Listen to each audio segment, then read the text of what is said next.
All right, thriller fans, welcome back. I am so excited for today's deep dive because we are talking about Jennifer Hillier's The Butcher. Uh-huh. And have you ever had like that feeling where you have a huge stack of books, but you can't decide what to read next? Oh, all time. Yeah, and I feel like we're going to solve that problem for you today because we have reviews, we have articles, anything you could possibly want to know about The Butcher to decide if it is worth your time. Yeah, and I think the quick takeaway from the Raven Crime Reads review is this is for you if you like really dark humor and like messed up crimes. Okay. It's like Dexter meets 6 Feet Under. Oh, okay.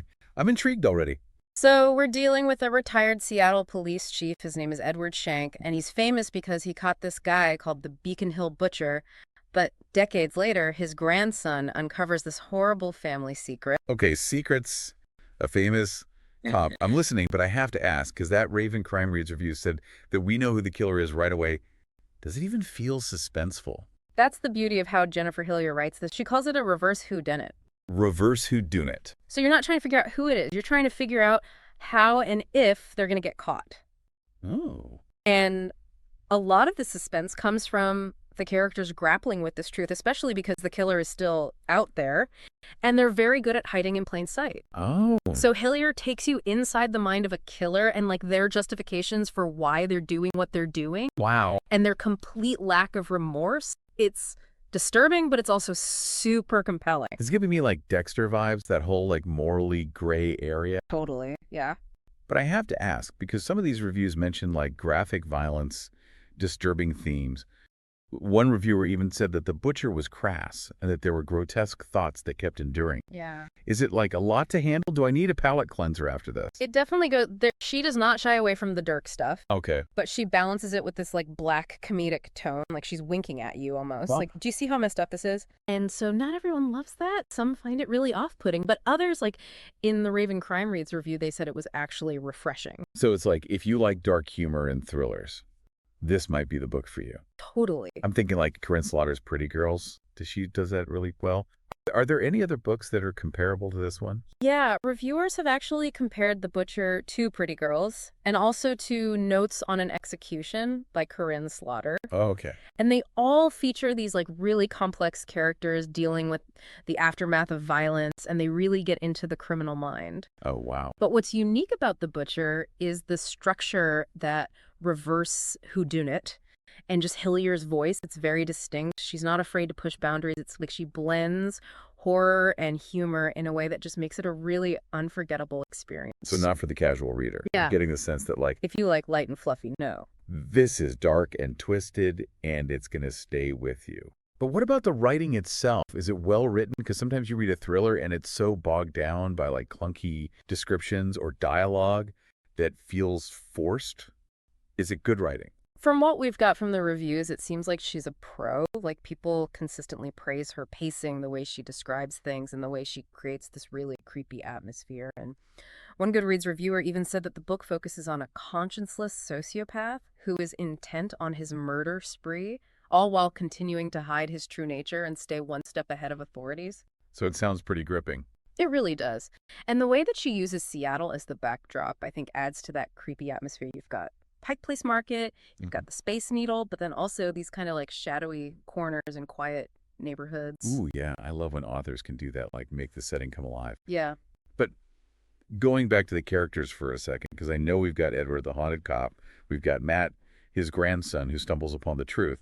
But who else should we be paying attention to? There's Matt's girlfriend, Samantha, and she's a true crime writer, and she's been obsessed with the Beacon Hill Butcher for years because she thinks that he murdered her mother, Wow. even though the killing supposedly stopped after Shank caught the butcher. Wait, so she's dating the grandson of the cop who like stopped the guy who she thinks killed her mom. Yeah. That's a lot. Talk about complicated family dinners. Right. And this secret that Matt found, like, I bet it all ties in somehow. It totally does. And this is where I think that whole like crosses generations thing from the review gets really interesting, because we see how Edward's past, like catching the butcher, has messed him up. Like, he's cynical, he's jaded, and then Matt kind of inherits that darkness and he's struggling with anger and violence. It's like this cycle of trauma that's playing out. Wow. So this isn't just a surface level thriller. Like, we're talking family secrets. Yeah. The weight of the past choices we make when faced with something horrible.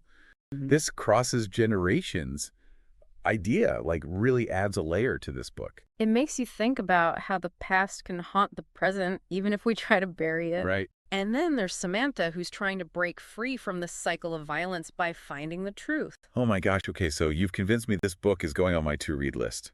Good. But I got to ask, for those of us who like, a good gross moment in our thrillers, like, how does she build the suspense if we already knew the killer? She gives us these glimpses into the mind of the Yeah. killer. We see their thoughts, their justifications. Okay. It's chilling, but it's also fascinating, kind of like watching a train wreck in slow motion. I see. And she also, raises the stakes with each chapter. Like, Matt and Samantha are getting closer to the truth, and the killer's getting more desperate. And so it's like, we know that the cat's going to catch the mouse, but we're just like waiting to see how it's going to happen. Exactly. And she throws in a few unexpected twists and turns along the way just to keep you on your toes. Okay, I live for a good twist. Okay, Well, so you mentioned Pretty Girls and Notes on an Execution. How is this different than those? Like, Yeah. why should I pick this one over those two? It definitely shares some similarities with Slaughter's books, like the complex characters, kind of gritty realism exploring the dark side of humanity. Yeah. But it's unique because of its structure. That reverse whodunit thing in Hillier's voice, it's just different. She's not afraid to push boundaries. It's like she's walking a tightrope between horror and humor, and it just makes for this really unforgettable reading experience. Okay, so it sounds like this is not for the casual reader. This is Right. like, if you want a thriller, that's going to like stay with you. It could be for a casual reader. It is fast-paced. It's really engaging. You will fly through it, Okay. but it's not light. It deals with some pretty heavy stuff, and there are scenes that might be disturbing for some readers, so Okay. proceed with caution. But if you like dark, twisted thrillers that get under your skin, this is definitely worth checking out. So basically what you're saying is this is for thriller fans Yeah. who like things a little darker, a little more messed up. Exactly. If you want something that's going to challenge you and make you think and maybe keep the lights on a little longer at night, this is the book for you. Okay, so we know it's dark, we know it's funny, we know the killer already. But what about the ending? Like, does it deliver? Is it satisfying? That's a tricky one to answer without giving anything away. Okay. But I'll just say it's memorable. Whether or not you find it satisfying really depends on what you're looking for in a thriller. Okay, no spoilers, but now I'm even more curious. It's clear that the butcher pushes boundaries and goes to some pretty dark places. Yeah. But I don't want our listeners to think it's just like a gore fest. Yeah. There's got to be something more to it. Right. There's a lot more to it. Right. Remember that quote from the review you mentioned earlier about how security alarms are useless because they can't stop someone who's truly determined to hurt you? Yes. That kind of cynical view sums up Edward's character really well. But the book also explores themes of guilt and redemption and the search for truth, like Matt's, Samantha, even Edward. They're all trying to come to terms with their past and find a way to move forward. So it's a thriller, but it's also a story about the human condition, about confronting darkness and searching for meaning, even in the most messed up situations. Exactly. And I think that's why this book resonates with so many readers. It's not just about the scares. It's about the characters, their struggles, and how they grapple with the consequences of their choices. So there's this balance between darkness and something more that really seems to be the heart of this book. But let's shift gears for a second, talk about the setting. The book takes place in Seattle, right? What role does the city play in the story? Does it just serve as like a backdrop, or does it add something more? Seattle is more than just a backdrop in The Butcher. Hillier really uses the city's iconic locations and atmosphere to enhance the story's mood and themes. Like, think about it. Seattle, with its mix of beauty and grit, its history and its secrets, it perfectly mirrors the themes of the book. That makes a lot of sense. Okay, so we've talked about the dark humor, the unconventional structure, the complex characters, and the setting. But what about the writing itself? What are reviewers saying about Hillier's style? Are there any memorable quotes or passages that stand out? One reviewer pointed out a quote that I think really captures Edward Cheng's kind of jaded worldview. He says something like, "Security alarms are pointless. If someone's determined to murder you, nothing will stop them. And if they want to rob you, let them. That's what insurance is for." Wow. Pretty cynical, right? But it reveals a lot about his character, how he's been shaped by the darkness he's seen. Yeah, it's a pretty bleak outlook, but it definitely fits with what we've learned about Edward so far. It seems like Hillier's really skilled at creating characters who aren't just black and white, good or bad. They're complex individuals with flaws and secrets, and their motivations are both understandable and disturbing. Yeah, you hit the nail on the head. And that's one of the things that makes The Butcher so compelling. It forces us to confront the complexities of human nature and the choices people make when faced with difficult situations. Okay, I'm really starting to get a sense of these characters, it sounds like they jump off the page with all their flaws and secrets laid bare. Mhm. But let's go back to the overall message or theme of The Butcher. What do you think Hillier's trying to say with this story? What should readers take away from this wild ride?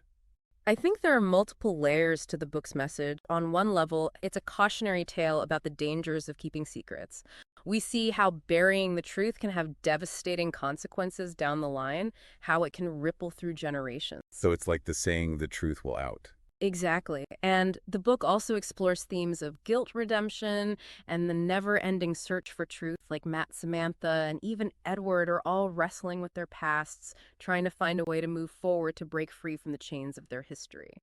It sounds like there's a lot to unpack here, both in terms of the plot and the deeper themes, and it's exciting to hear that Hillier doesn't shy away from exploring those deeper layers. But now curious to hear your personal reaction to the book. What were some of your favorite aspects of The Butcher? What resonated with you the most? I absolutely loved the unconventional structure. The fact that we know the killer's identity from the get-go allows Hillier to focus on the psychological aspects of the story rather than the mystery itself. I was also really drawn to her willingness to dive into the dark side of human nature without holding back. So it's not a book for the squeamish, but for those who enjoy a good dose of darkness. It's a real treat. It sounds like The Butcher offers a unique reading experience, one that challenges and provokes. It definitely does. And I also really enjoyed how Hillier used the setting those vivid descriptions of Seattle to enhance the atmosphere of the story. It felt like I was right there with the characters experiencing the city's unique blend of beauty and darkness. I can picture it now, those misty mornings, the scent of coffee in the air, and beneath it all, a current of unease. It sounds like the perfect backdrop for this kind of story. Yeah. But were there any aspects of the book that you didn't like or that you thought could have been improved? To be honest, I wasn't completely sold on the romance subplot between Matt and Samantha. It felt a little forced and unnecessary to me, but that's a minor quibble.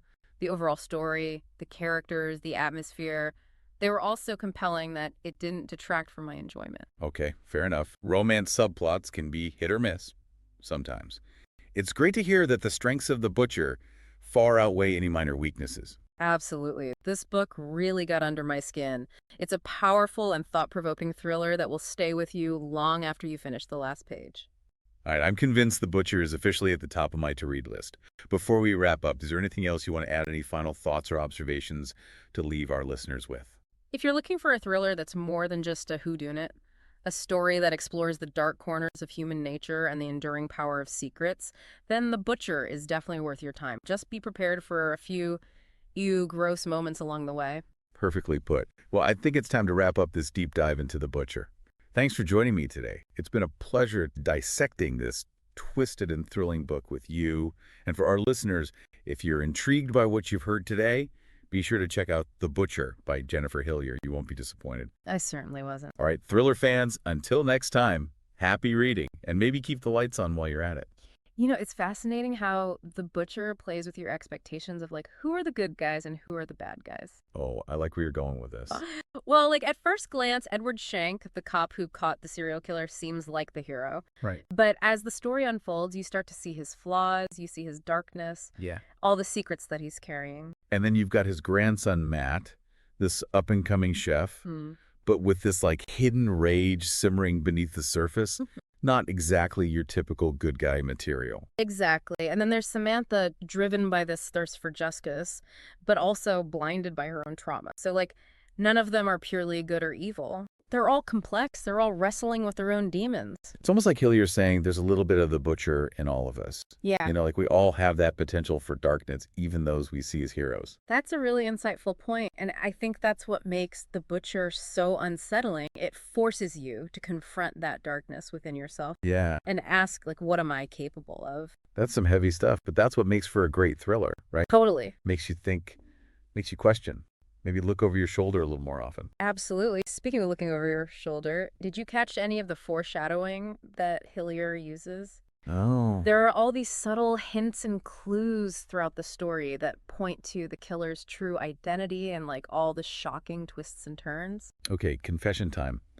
I'm not always the best at picking up on foreshadowing. I just get like so caught up in the story, and those little hints, they just fly right over my head. I get it, but if you reread The Butcher, knowing what you know, now you'll start to see all those little breadcrumbs that Hillier left for you. It's really cleverly done. Okay, no, I'm definitely going to have to reread it. But before we wrap up, I want to touch on something important. We've talked a lot about the dark and disturbing aspects of The Butcher, but I don't want our listeners thinking it's all doom and gloom. There's got to be some light in all that darkness. Oh, yeah, you're absolutely right.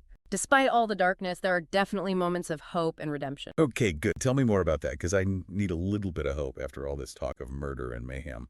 Well, without giving anything away, there are characters who make tough choices. They stand up for what's right, and ultimately they choose love over hate. Even in the face of pure evil, there's this sense that good can still prevail. Okay, good. I like thriller that leaves me feeling hopeful, even if it's been like a wild, disturbing ride. Exactly.